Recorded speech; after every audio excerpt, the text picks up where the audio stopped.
જે તો બધા સુરત વાળા આવતા રહ્યા અને કરી નાખ્યો બધા તાવ. તો હું ને યશવંતભાઈ આવતા રહ્યા મંગલપુર, અને જો એમને તો એમના શેઠ નો ફોન આવી ગયો હતો. હિતેશભાઈ તો લાકડા લઈને આવ્યા અને ઠેઠ એકટીવા લાકડાની ભીરેલી ના ઠેઠ ફોગાડી દીધી.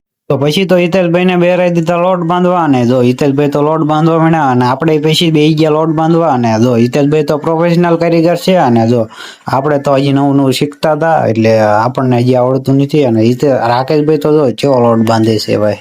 લોટ બાંધી દીધો અને પછી તો જો બધા પીડીઓણા માંડ્યા, અને આ બધા તો સુરત રહે છે.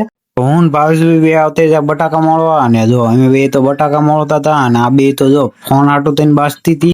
તો હું ભાવેશભાઈ બે આવતે રહ્યા દુકાન બાજુ, અને જો એમને તો સોડા લઈ લીધી, અને પછી તો અમે નીકળી ગયા બધા બેઠા હતા એ બાજુ.